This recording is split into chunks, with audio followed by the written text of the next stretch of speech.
Hello and welcome back दोस्तों। आज मैं फिर से आ गया हूँ एक नई मूवी की एक्सप्लेनेशन के साथ, जो कि है इंडिपेंडेंस डे रिसर्जेंस। ये एक 2016 की अमेरिकन फिल्म है जो 1996 की science fiction disaster film independence day का सीक्वल है। इस मूवी में बहुत सारा एक्शन सीन है, आपको देखने में काफी मजा आएगा। तो चलिए शुरू करते हैं बिना किसी देरी के। कहानी बाहरी अंतरिक्ष में एक एलियन मदरशिप पे खुलती है। एक प्राणी थॉमस व्हाइटमोर के उत्साह भरे भाषण को देख रहा होता है, जो 20 साल पहले हुए युद्ध के दौरान हुआ था। लेकिन ये सिर्फ एक डरावना सपना ही होता है जिससे व्हाइटमोर अचानक से जाग जाता है। इसके बाद हम देखते हैं व्हाइटमोर की बेटी पैट्रिशिया वर्तमान राष्ट्रपति एलिजाबेथ लैंडफोर्ड के लिए काम करती है। पैटी सेना के लिए एक पायलट थी, लेकिन उसने अपने पिता की देखभाल करने के लिए इस्तीफा दे दिया। वो डिलन की दोस्त है, जो स्टीवन का बेटा है, जो युद्ध के वर्षों में मारा गया था। डिलन सैन्य पायलटों का कैप्टन है।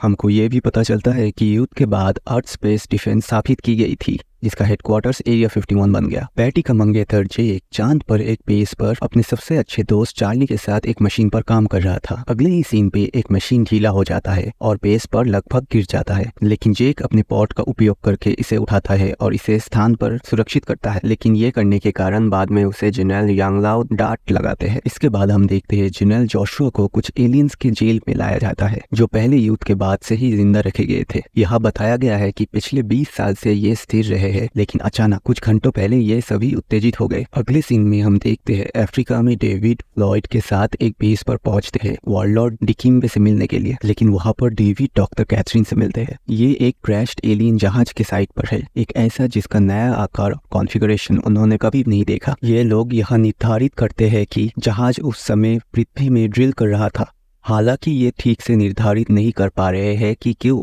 उम्बुटू उन्हें बताता है कि कैसे उन्होंने और उनके आर्मी ने एलियंस से लड़ा और उनके हथियार ले लिए। उम्बुटू दावा करता है कि उसने एलियंस की दृष्टियों को देखा है और जो जहाज उन्हें मिला है वो अपने ग्रह पे डिस्ट्रेस कॉल दे चुका है। अब सीन चेंज होता है और हम देखते हैं चांद के आधार पर एक गोलाकार विमान दिखाई देता है, जो कि उनकी ओर आ रहा था और ये पृथ्वी पर भी देखा जाता है। इसे एक खतरा मानते हुए लैंडफोर्ड ने विमान को गिराने का आदेश दिया और चांद की टीम ने अपने लेजर कैनन से इस पर आग लगा दी, जिससे कि वो स्पेसशिप पीछे की ओर उड़ गई। ये देखकर सभी जश्न मनाने लग गए। उधर अफ्रीका में जेक अपने शटल में पहुंचता है ताकि वो डेविड कैथरीन उम्बुटू और फ्लॉयड को चांद पर विमान की दुर्घटना स्थल पर ले जाए, जहां ये एक बड़ा कंटेनर पाते हैं और उसे लेके आते हैं। अगले सीन में हम देखते हैं एक अस्पताल में डॉक्टर ब्रैकिश अचानक 20 साल के बाद कोमा से जाग उठते हैं। वो तुरंत अपने बिस्तर से उठते हैं और अपने कमरे की दीवारों पर एलियन का सिंबल बनाते हैं। अगर आप यहाँ तक हमारे साथ बने हुए हैं और मूवी की एक्सप्लेनेशन पसंद आ रही हो तो एक लाइक तो बनता है। उधर पृथ्वी पर वाशिंगटन डीसी में विमान को गिराने और विजय की 20वीं एनिवर्सरी के लिए एक उत्सव मनाया जाता है। लैंडफोर्ड ने चांद की टीम को उनके विक्ट्री के लिए शाबाशी दी। तभी थॉमस सभी को चेतावनी देता है कि ये एलियंस वापस आ रहे हैं। उसी समय एक विशाल जहाज पहली मदरशिप से कई गुना बड़ा पृथ्वी की ओर बढ़ता है। ये पहले चांद के बेस पर हमला करता है, जिसमें यांग और लोग मारे जाते हैं। के बाद जहाज उत्तरी अटलांटिक महासागर के ऊपर जाता है और चाइना और दुबई का एक हिस्सा उठाता है। फिर वह विनाश होता है। लंदन, शंघाई और दुबई सब नष्ट हो जाते हैं। तभी डिलन अपनी माँ को देखता है, जो एक अस्पताल में काम कर रही होती है। वो एक महिला और उसके बच्चे को अस्पताल की छत पर ले जाती है। वहाँ पर महिला और उसके बच्चे को बचाया जाता है, लेकिन बिल्डिंग गिरने की वजह से डिलन की माँ वहीं पर मर जाती है। इसी बीच जूलियस अपनी बोट पर सवार होते हैं और हम देखते हैं कि एक बड़ी लहर उनकी बोट को असंतुलित कर देती है, लेकिन वो लोग बच जाते हैं। अगले सीन पे हम थॉमस को एक कैप्टिव एलियन की होल्डिंग सेल की ओर जाते देखते हैं। वो उससे पूछताछ करने के लिए अंदर जाता है, लेकिन वो सबके सामने उसे अपने टेंटिकल से पकड़ लेता है। एलियन तब थॉमस का उपयोग करके कहता है कि वो आ रहे हैं। पैटी एक गोलाकार की तस्वीर दिखाती है, जिसके प्रति एलियन गुस्से से देखता है। तभी सैनिक एलियन पर गोली चलाते हैं, जिससे उसका सेल खुल जाता है। तभी उम्बुटू एलियन को मारता है और हम देखते ही वो अपने एक्सोस्केलेटन बायोमैकेनिकल सूट से बाहर निकलता है और मर जाता है। मिलिट्री को मदरशिप से एक इंफ्रारेड रीडिंग मिला, जिससे वो एलियन के क्वीन को क्राफ्ट के टॉप पर एक चेंबर में देखते हैं। ये लोग समझते हैं कि यदि ये क्वीन को मार सकते हैं तो ये उसकी फ्लीट को रोक सकते हैं, और लैंडफोर्ड ने भी हमले की परमिशन दे दी। नए तरीके से फिट किए ये पृथ्वी की वायुसेना हमला करती है और मदरशिप और एलियन हमलावर जहाजों के नए डिजाइन से भारी प्रतिरोध का सामना करते हैं। जब ये लोग फाइटिंग में बिजी थे तो कुछ पायलट्स जहाज के अंदर घुस गए। नई मदरशिप उत्तरी अटलांटिक में पृथ्वी के कोर में बोर करने के लिए एक बड़ी लेजर का उपयोग करती है। यहाँ पर हम देखते हैं एक बोट लोगों से भरी होती है।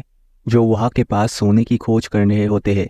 उन्हें पैसे देकर बोला जाता है कि इन्फॉर्मेशन लाने के लिए, और तब वो तुरंत अपनी मॉनिटरिंग शुरू करते हैं। इधर एलियन योद्धा भी कोलोराडो के पहाड़ों में लैंडफोर्ड के कमांड बंकर पर हमला करते हैं, जिसमें उसकी और उसकी अधिकांश कैबिनेट की हत्या हो जाती है। इधर पृथ्वी पर जूलियस को 4 बच्चों द्वारा मिला जाता है, जो कार में फ्लोरिडा से दूर चले जा रहे थे जब ये अपने माता पिता से अलग हो गए थे। जूलियस कार को संभालते हैं जब तक ये एक स्कूल बस के सामने नहीं आते, जो कि बच्चों से भरी हुई होती है, जिसके चालक ने उन्हें छोड़ दिया होता है।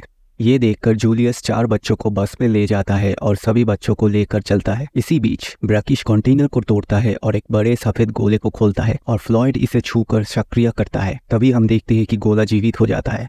ये गोला अंग्रेजी भी बोलने लगता है और बताता है कि वो जिस जाति का हिस्सा है उसे एलियन हार्वेस्टरों ने खत्म कर दिया था। उनके ग्रह के कोर को एलियंस ने अपने जहाज़ों का फ्यूल बना दिया था, जो वो लोग ऑलरेडी और भी ग्रह के साथ कर चुके थे। दूसरी ओर हम देखते हैं जो पायलट्स स्पेसशिप में घुस चुके थे और क्वीन की ओर बढ़ रहे थे। कुछ ही दूर जाने के बाद उनको समझ में आता है कि ये एक चाल है और क्वीन को ऑलरेडी पता था कि वो लोग आ रहे हैं।